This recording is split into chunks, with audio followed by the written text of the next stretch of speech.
si vous voulez bien, et on va aller dans la première partie du message intitulé « Le livre perdu ». Donc, je trouve que c'est une très belle image ici. Bible, alors il y a le livre perdu. Pour nous, il ne faut pas que ce soit un livre perdu, il faut que ce soit un livre, évidemment, trouvé. Alors, on va lire dans 2 Chroniques, chapitre 34. 2 Chroniques, chapitre 34. Nous allons lire particulièrement, à partir du verset 14. 2 Chroniques 34, verset 14. C'est durant le règne du roi Josias, qui était un bon roi, qui aimait le Seigneur, et cependant est arrivé quelque chose. Il est dit au moment où l'on sortit l'argent qui avait été apporté dans la maison de l'Éternel, le sacrificateur Hilkia trouva le livre de la loi de l'Éternel donné par Moïse. Alors Hilkia prit la parole et dit à Shaphan, le secrétaire, « J'ai trouvé le livre de la loi dans la maison de l'Éternel. » Et Hilkija donna le livre à Shaphan. Shaphan apporta le livre au roi et lui rendit aussi compte en disant, « Tes serviteurs ont fait tout ce qui leur a été commandé. » Ils ont amassé l'argent qui se trouvait dans la maison de l'Éternel et l'ont remis entre les mains des inspecteurs et des ouvriers. Shaphan, le secrétaire, dit encore au roi, « Le sacrificateur Hilkia m'a donné un livre. » Et Shaphan le lut devant le roi. Lorsque le roi entendit les paroles de la loi, il déchira ses vêtements. Et le roi donna cet ordre à Hilkija, à Akikam, fils de Shaphan, à Abdan, fils de Miché, à Shaphan, le secrétaire, et à Asaya, serviteur du roi.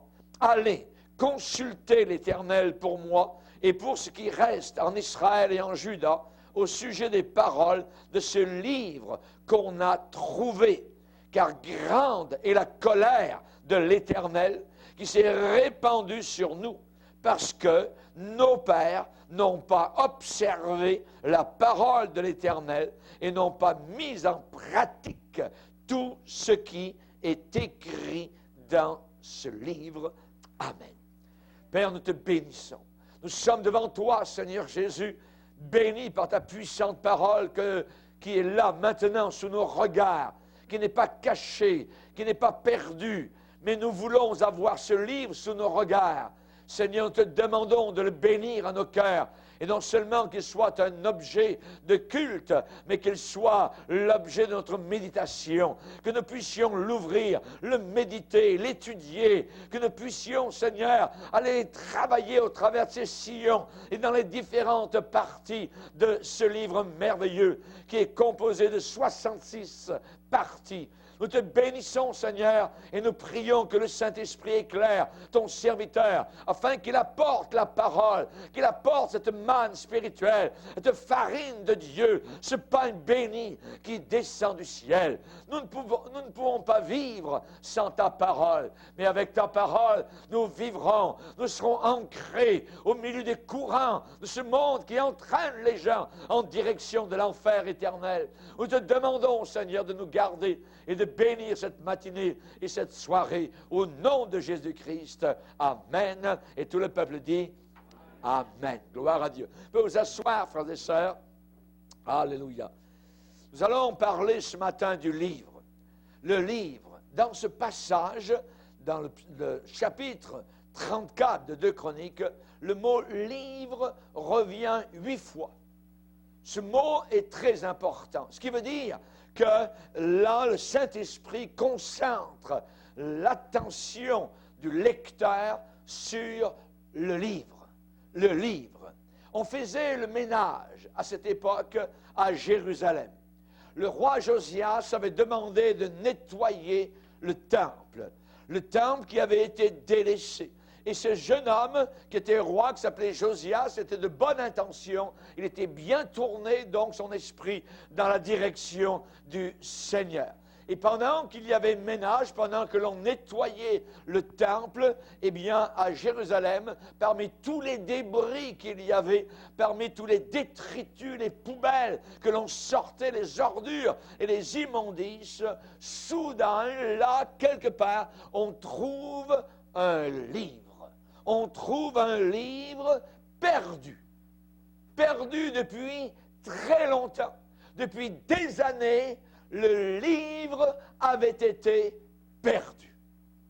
Son message, puisqu'on ne lisait pas le message qui était inscrit à l'intérieur, eh bien ce message avait été totalement oublié. Totalement oublié. Et j'aimerais vous dire, ce livre, lorsqu'il a commencé à être lu par le roi lui-même, lorsque les premières paroles sont sorties de la bouche du lecteur devant le roi Josias, Josias a été bouleversé. Josias a été ému au plus profond de son être par la parole de Dieu qui l'a pénétré. Il a déchiré ses vêtements en signe de désapprobation, comme on le faisait au Moyen-Orient à cette époque devant une grande tristesse. Et là, le roi Josias a remarqué que depuis des années, eh bien, le livre avait été oublié. Ce qui avait été écrit avait été mis de côté. Il y avait eu désobéissance flagrante parmi le peuple de Dieu, eh bien, par rapport au commandement de Dieu qui était consigné dans le livre. Ce livre a opéré un changement immédiat. Ce livre a opéré une différence dans la vie de ceux qui ont commencé à le relire. À le relire. Voyez. Et je vous répète que dans un court passage, on voit 8 fois le mot livre. Il qui a trouva le livre de la loi. J'ai trouvé le livre de la loi. Il qui a donna le livre à Shaphan. Shaphan apporta le livre au roi. Il qui m'a donné un livre, et ainsi de suite. On voit, ce livre est très important. Si nous, comme chrétiens, nous abandonnons le livre, si le livre n'est plus prêché en avant, si le livre est juste un paravent ou un substitut pour autre chose qui n'est que de la religion, je dirais, à ce moment-là, nous arrivons à ce que Paul a décrit à la fin des temps. Les gens auront l'apparence de la piété, mais reniant ce qui en fait la force. Et ce qui fait la force de l'Église chrétienne authentique, et ce qu'il a fait au travers des siècles, ça a été l'obéissance à ce livre, le respect du livre. Lorsque, sur le Mayflower, les premiers pèlerins sont venus d'Angleterre pour fonder un nouveau pays appelé les États-Unis d'Amérique, ils ont décidé que la Bible serait la base de tout le gouvernement et de tous les États-Unis. Et en l'espace de 100 ans, ce pays est monté au premier plan parce que la Bible était respectée. Mais maintenant, aux États-Unis d'Amérique, la Bible est mise de côté. On ne la veut plus dans les cours de justice. On ne la veut plus dans les écoles. On la blasphème et on la rejette. Et de nouveau, les États-Unis redescendent, je dirais, au niveau de toutes les nations de la terre. Ce livre fait une différence. C'est le livre qui fait une différence dans nos vies aussi personnelles. Ce livre n'est pas le seul qui avait déjà été perdu. On a déjà perdu beaucoup de livres au travers de l'histoire de l'humanité. Depuis la naissance de la littérature, beaucoup de livres ont été perdus parfois par un grand désastre. Lorsqu'il y a eu un grand feu, par exemple en Égypte, à Alexandrie, la bibliothèque d'Alexandrie à l'époque, eh bien, était réputée pour avoir des centaines de milliers de livres à l'époque. Et tout cela a été totalement brûlé, a été totalement détruit, voyez, en quelques heures. Et j'aimerais vous dire que les livres ne sont pas seulement perdus par quelques grandes catastrophes, on en perd continuellement, continuellement. Ils sont comme les hommes. Les livres naissent, sont écrits, imprimés, naissent, proclament leur message. Ils font leur temps. Puis ensuite, ils cessent d'exister. On les oublie, on les perd, on les jette. Hein? Pourquoi? Eh bien, pourquoi? Parce que Emerson, par exemple, dans son époque, disait « Un roman vit seulement 9 mois. » Un roman vit seulement 9 mois. Déjà à l'époque. Aujourd'hui, c'est un temps encore bien plus court.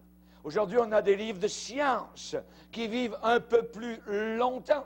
Mais au bout de 3 ou 4 ans, même ces livres de science sont désuets, sont dépassés.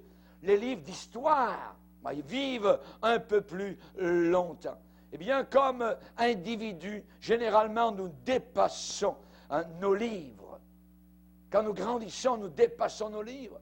Si vous relisiez vos livres de première année, voyez, vous les avez dépassés. Vous les avez dépassés. Ils sont désuets.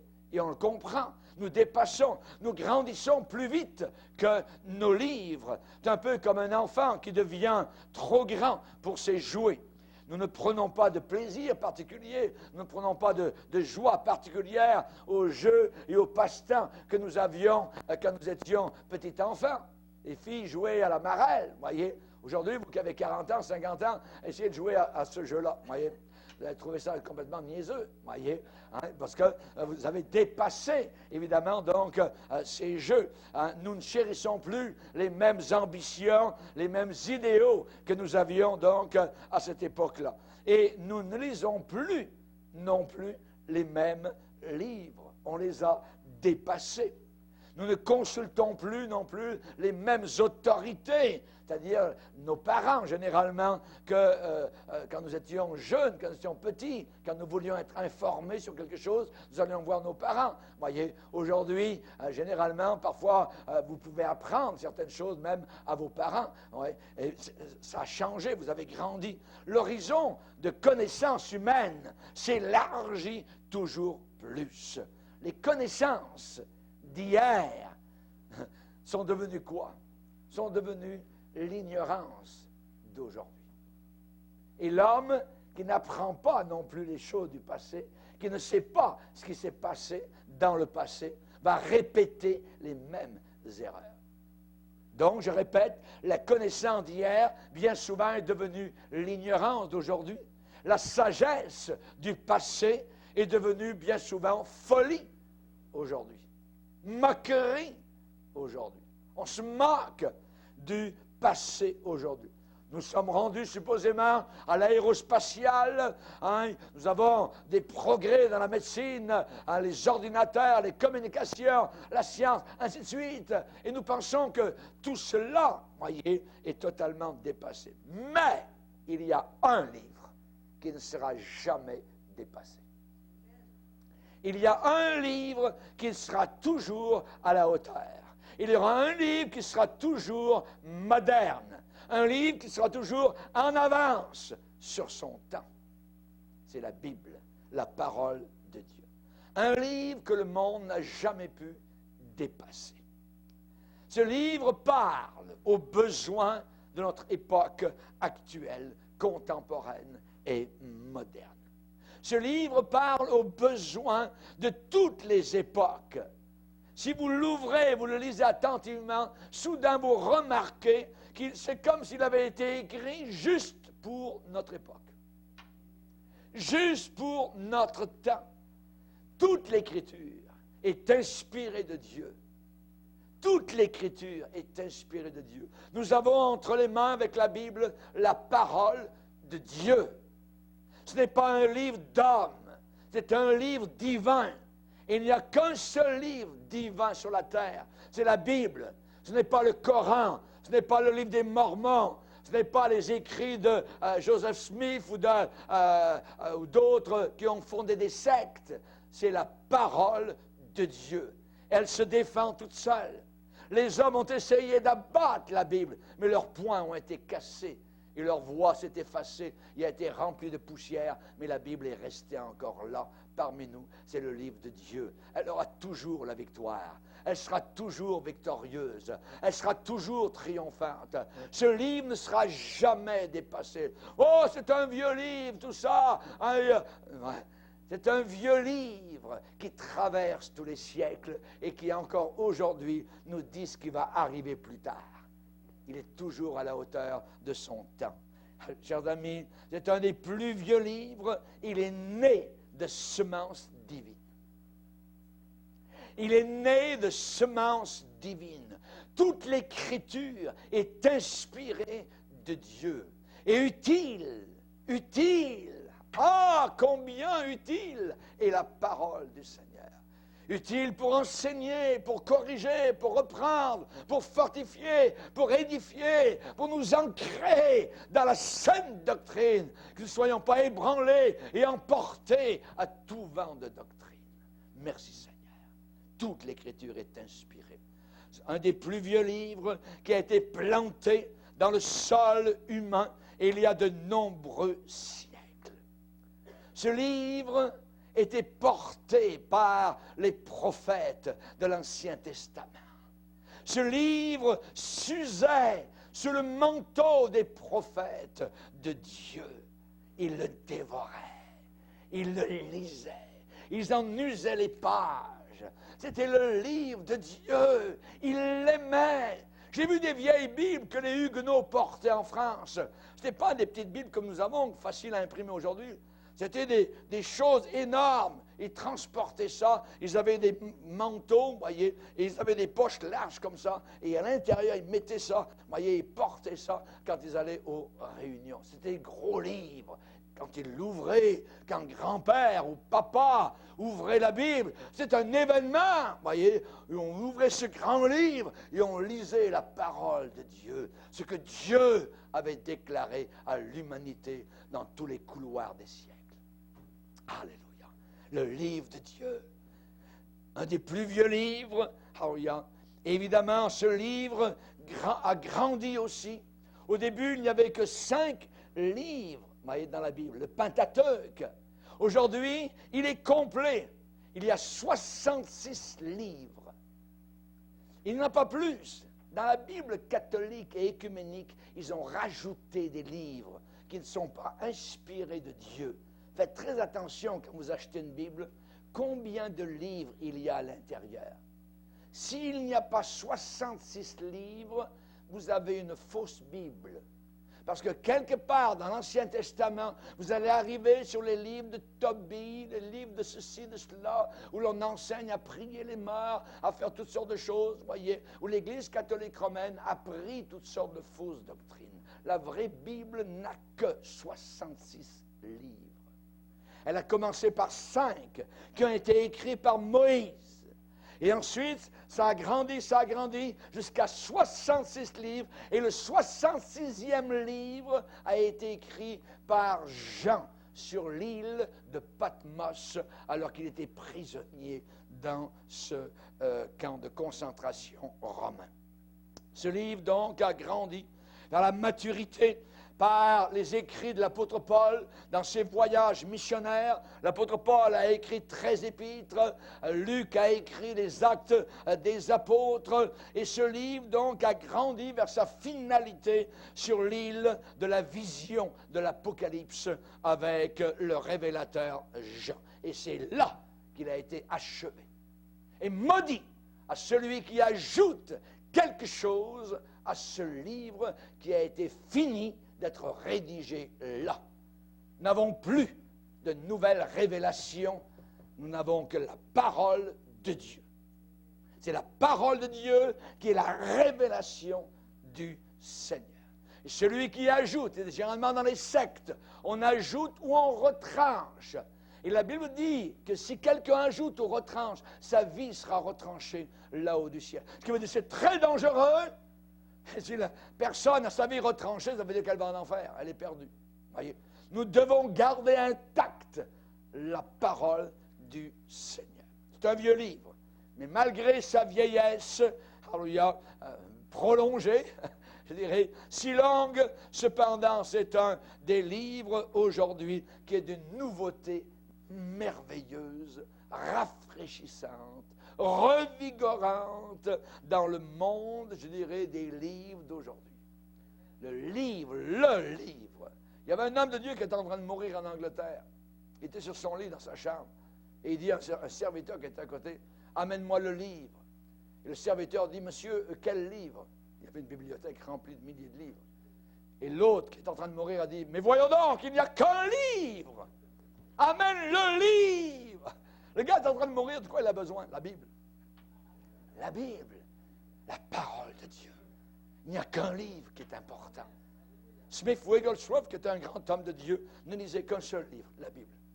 Les gens disaient, mais quand vous prêchez, ça pourrait vous aider, tout ça. Non, lui, il disait, moi, je ne lis qu'un livre, c'est la Bible. La Bible. Il prêchait la Bible. La parole était remplie de la Bible. Gloire au Seigneur. Que nous puissions être les hommes du livre. Même les islamistes, nous les chrétiens, nous appellent les gens du livre. Ils le savent. Parce que nous sommes basés sur la Bible. Ce livre qu'ils haïssent, ce livre qu'ils ne connaissent pas, ce livre qu'ils méprisent, ce livre qu'ils ne veulent même pas lire et dont ils ont peur. Comme les communistes. Il y a une époque, quand vous alliez en Russie, les Russes, les communistes avaient peur de la Bible. Et on fouillait les voitures pour voir s'il n'y avait pas une Bible à l'intérieur. Comme aujourd'hui, nos douaniers fouillent pour la drogue. Pourquoi? Parce qu'ils savent, les communistes, que la Bible a un pouvoir merveilleux. Un pouvoir de transformation formidable. Que les gens sont changés. Ils savent que la Bible est puissante. Que c'est la parole de Dieu. Ils ne veulent pas l'admettre.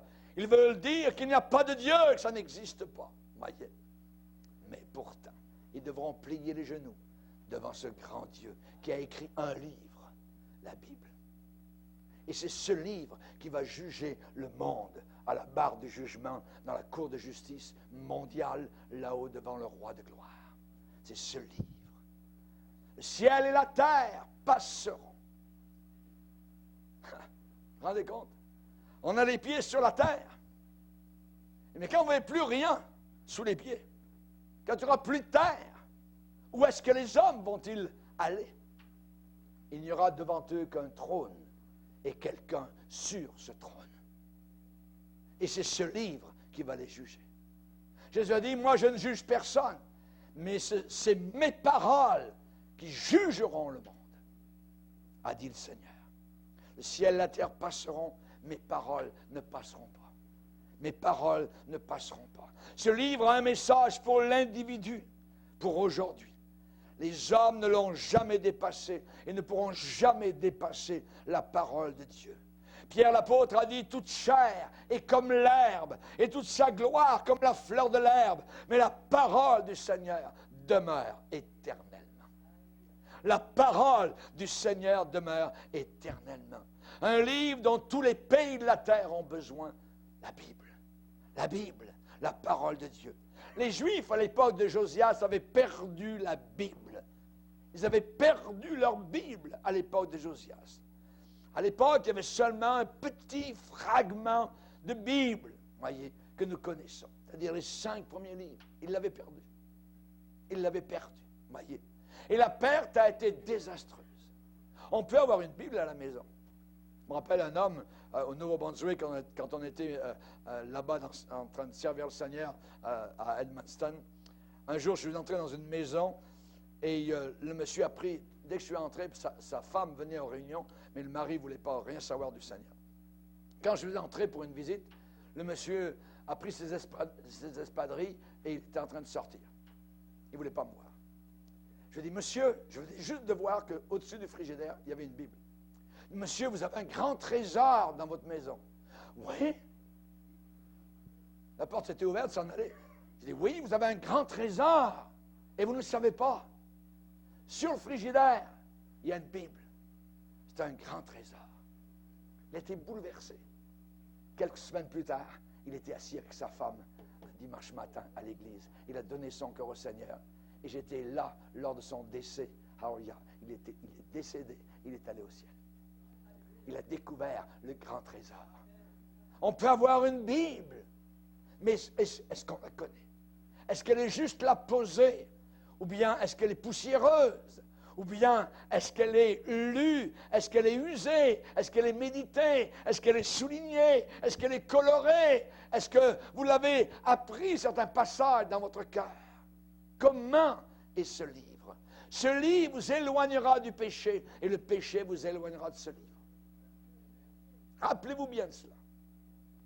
Ce livre vous éloignera du péché.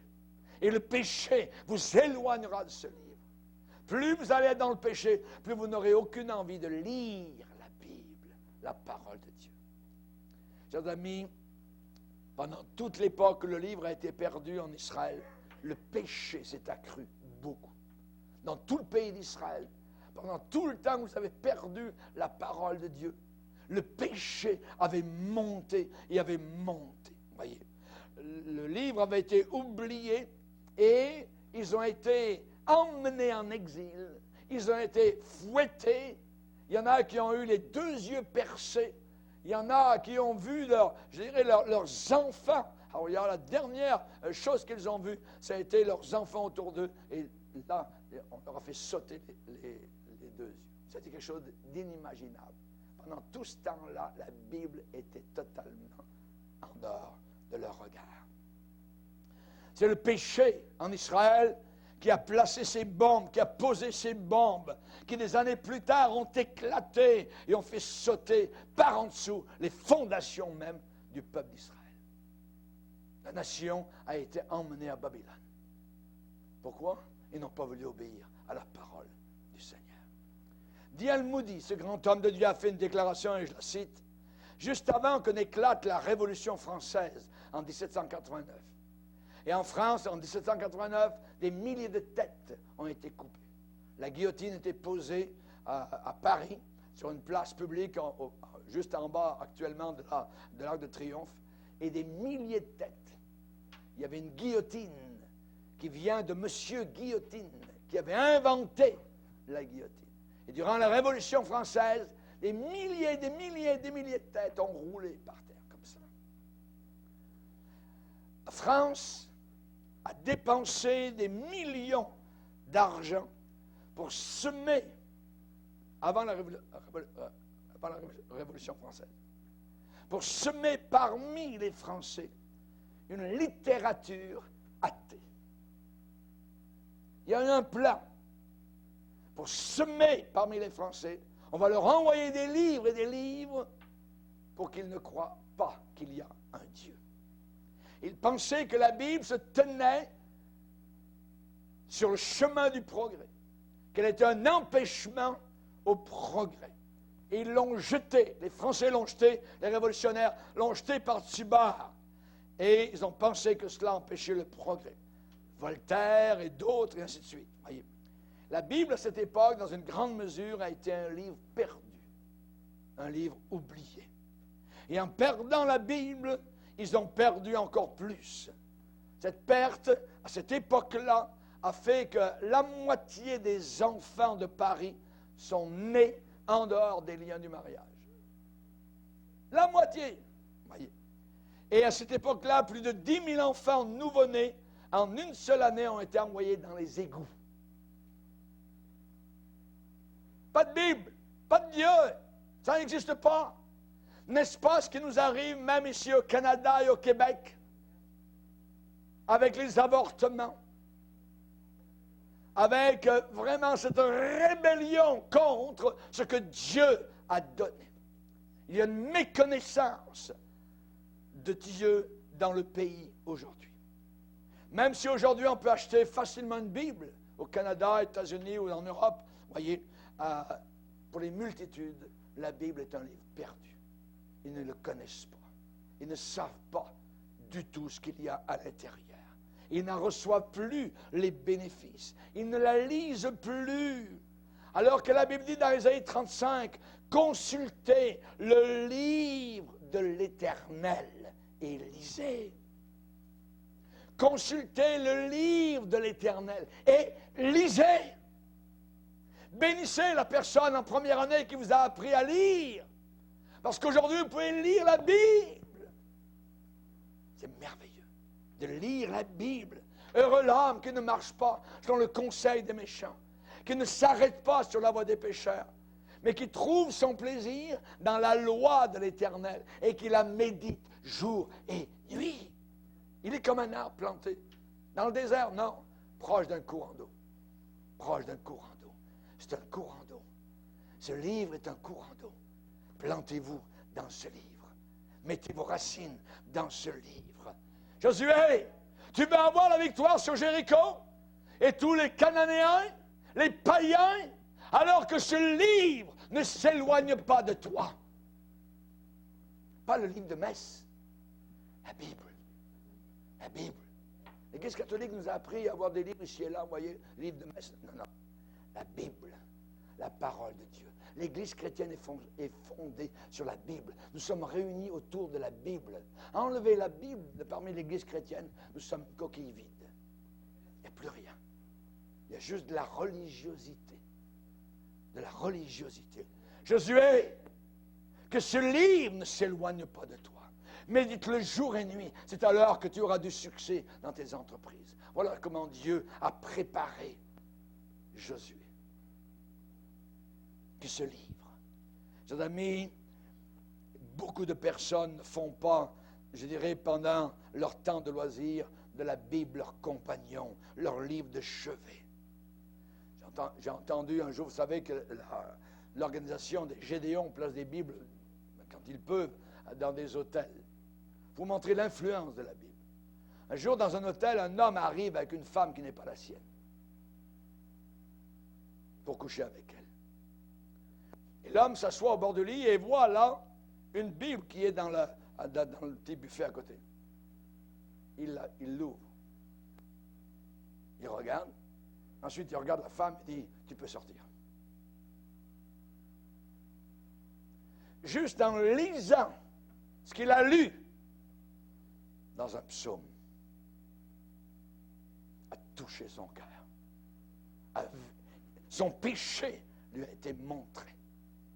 Il a dit à la femme, ça, merci Seigneur. Merci Seigneur.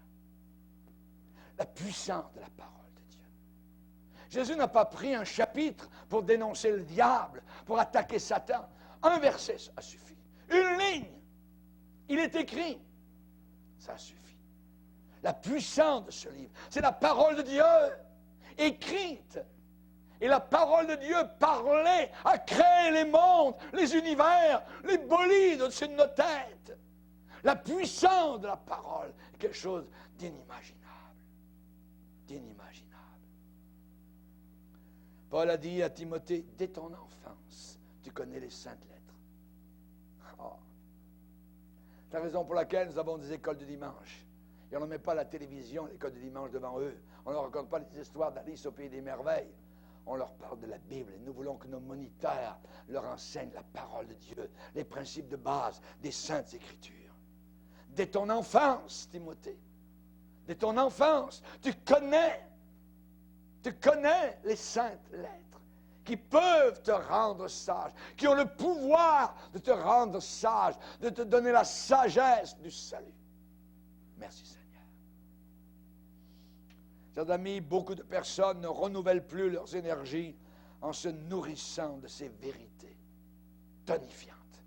Les vérités de la Bible, on ne s'en lasse pas. On a chanté ce matin des cantiques sur la croix, sur le sang, sur la rédemption. On ne se lasse pas de chanter cela. On ne peut pas se lasser. Nous allons en parler pendant toute l'éternité. Alléluia. Alléluia. Jérémie a dit, j'ai recueilli tes paroles. Et elles ont fait la joie et l'allégresse de mon âme. J'ai recueilli tes paroles. Beaucoup de personnes ne renouvellent plus leurs énergies. On sait que ce livre est un tonique. C'est une arme qui est, je dirais, craint par Satan et les démons de l'enfer. Ce livre est une force, une ancre solide, une consolidation, un renforcement. Nous devons toujours nous retremper dans la parole de Dieu. Dans le psaume 119, qui est un psaume dédié à la parole de Dieu, nous voyons le mot « parole » dans ce psaume 25 fois.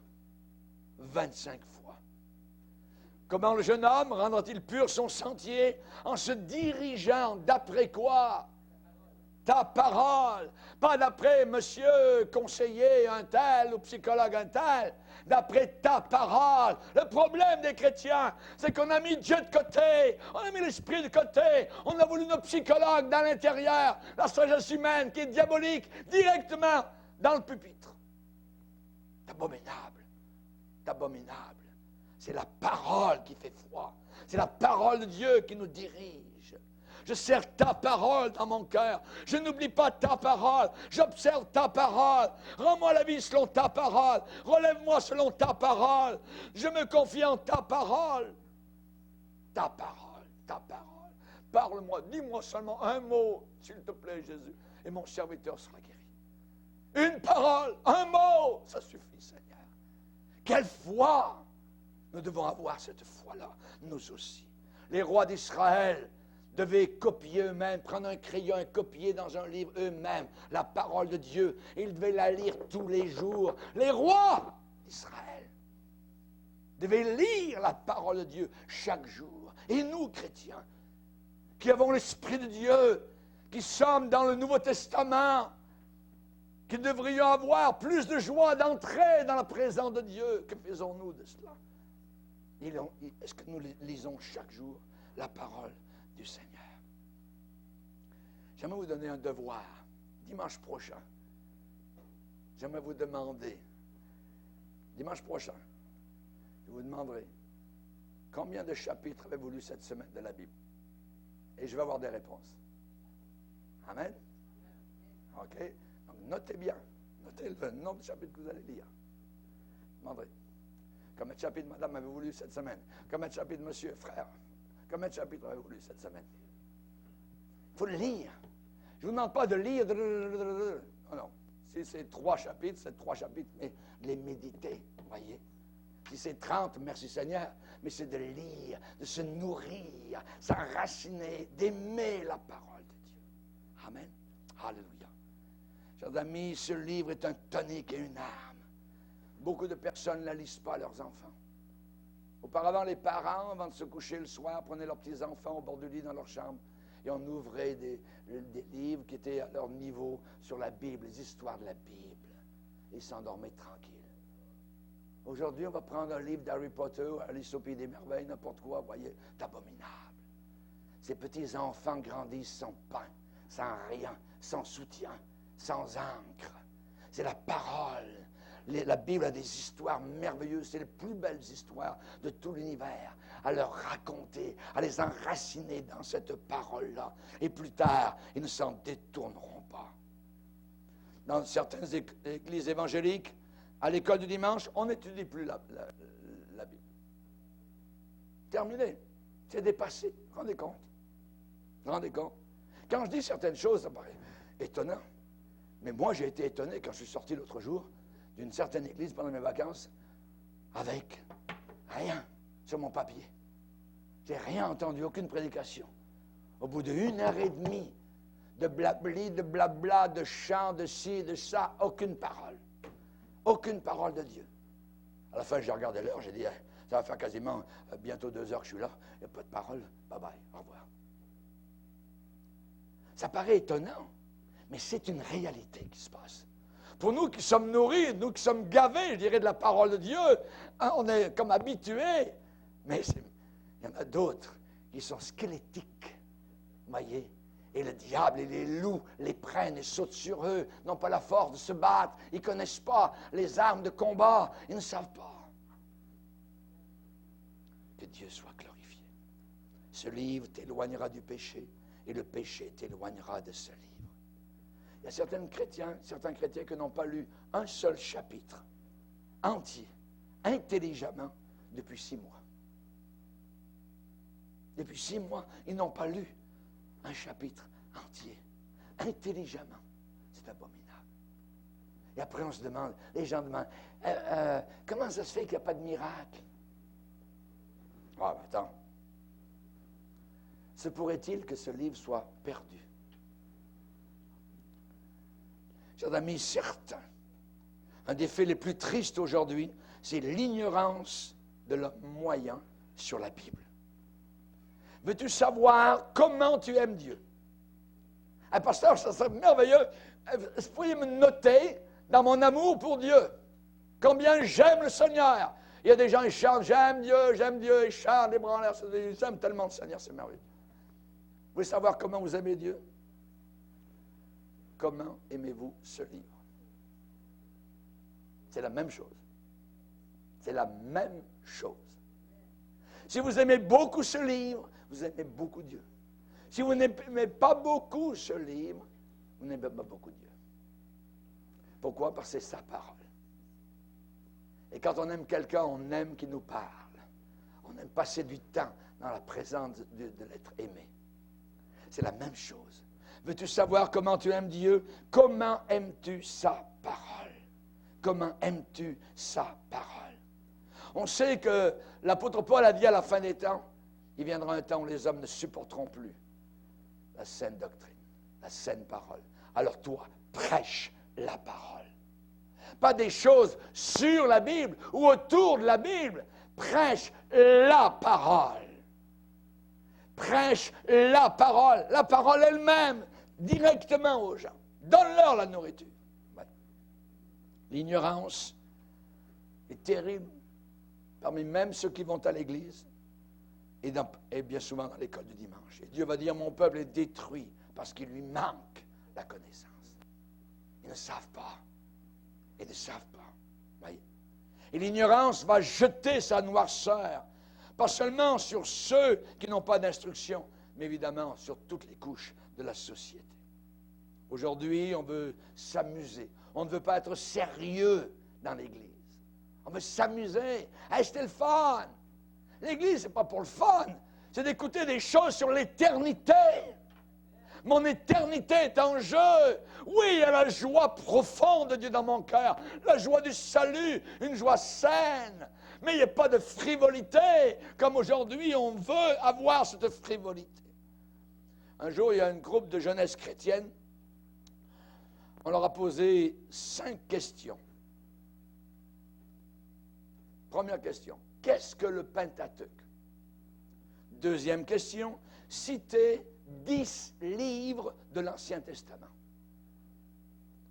Troisième question, échanger quelque chose pour un potage. À quoi cela se réfère-t-il dans la Bible? Quatrième question, qui était l'apôtre des gentils? Dernière question, qu'est-ce qui fit de l'ombre sur la tête de Jonas? Il y avait 140 jeunes. 140 jeunes, supposément chrétiens. Vous savez, combien ont passé le test? 12. Sur 140 jeunes, ils n'ont pas été capables de répondre à ces 5 questions. Ça montre déjà là l'ignorance. L'ignorance. Il y a une certaine société, un club littéraire en Angleterre, qui a offert un jour un prix, il y a quelques années de cela, à la meilleure histoire courte. La meilleure histoire courte. Et un membre de ce club littéraire a copié le livre d'Esther, mot à mot, en changeant seulement les noms des personnages et les lieux historiques. Et c'est cette personne qui a gagné le prix. Et quand le président a présenté la médaille, il s'est émerveillé pour savoir, voyez, où et comment cet homme avait-il pu développer un style littéraire aussi merveilleux.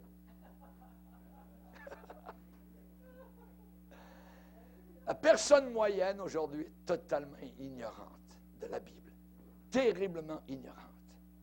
Il y a un professeur de collège, dans sa classe de français, ça c'est dans le monde, voyez, dans la classe de français, professeur au collège, il est arrivé sur le mot épître. Il s'est arrêté et devant la classe des élèves, il a dit « Que sont les épîtres ?» Pendant quelques instants, c'était le calme. Les jeunes réfléchissaient, silence solennel. Oh, soudain, un jeune homme lève la main. Et le prof de dire « Voilà, bien, je suis content que quelqu'un le sache. Peux-tu me dire ce que c'est que les épîtres, s'il te plaît? » Et le jeune homme a dit, « Monsieur le professeur, je ne suis pas trop certain, mais je pense que les épîtres, ce sont les femmes des apôtres. »